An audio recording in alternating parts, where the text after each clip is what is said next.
Les principales différences entre la peinture acrylique et la peinture alkyd. La peinture acrylique est une peinture en phase aqueuse, donc une peinture à base d'eau. La peinture glycéro est une phase solvant, donc à base de white spirit, elle peut être aussi à base d'essence. Alors, la peinture acrylique, elle va vraiment avoir un bon pouvoir couvrant.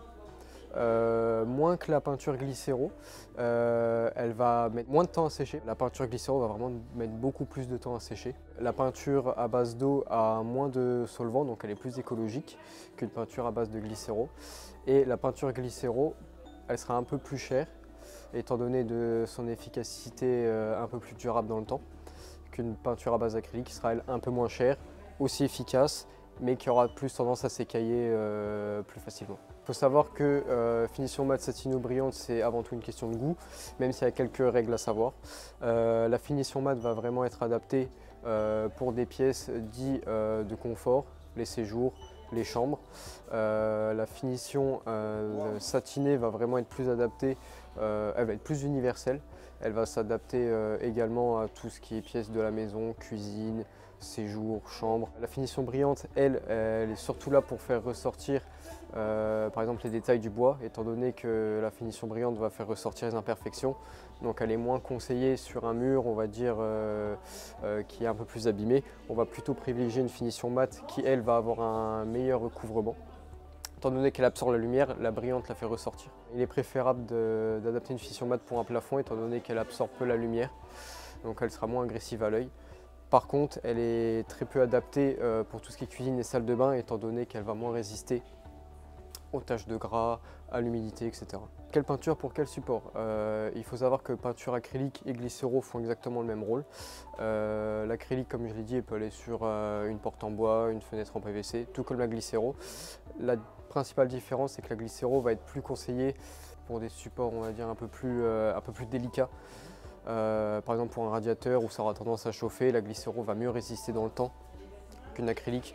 Il y a des peintures spéciales extérieures à base d'acrylique ou de glycéro qui vont résister aux UV, même si la peinture glycéro aura une meilleure résistance dans le temps. Alors, une bonne technique pour appliquer sa peinture, qui est assez universelle, qu'on m'a apprise et que je conseille également aux clients, il faut travailler par carré. En général, on se dit une échelle d'1 mètre carré. Donc, on va commencer à appliquer la peinture donc, en faisant tout le tour, par exemple sur un mur. On va commencer par le coin, on va faire un carré. On va venir de haut en bas, donc travailler en vertical, histoire de bien recouvrir.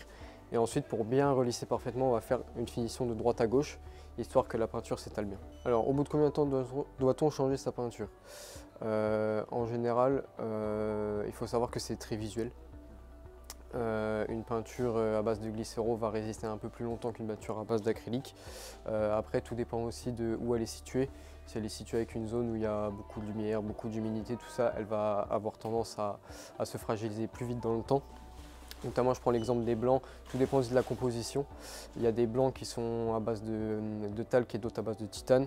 Celles à base de titane vont résister beaucoup plus longtemps, elles vont moins jaunir dans le temps, moins s'écailler que celles à base de talc. Donc après, ça se fait au jugé, quoi. Si je devais donner une fourchette, je prends l'exemple de la Mérite. Elle, en général, c'est conseillé tous les 8 ans. Une peinture blanche qui est bien appliquée en amont, avec très peu d'imperfections, voilà, qui a bien été appliquée au préalable, on va donner une échelle entre 8 et 10 ans. Alors, comment bien conserver ces pots de peinture après utilisation? Idéalement à l'abri de la lumière, de la chaleur et de l'humidité, et surtout à l'abri de l'air, parce que la peinture aura tendance à sécher beaucoup plus vite. Ce qu'il faut faire, c'est bien refermer le pot, enlever au préalable la peinture sur les bords, histoire que le pot ne colle pas. Et dès que la peinture est bien entamée, je conseille de mettre un film plastique au-dessus, histoire de bien vraiment stopper l'air.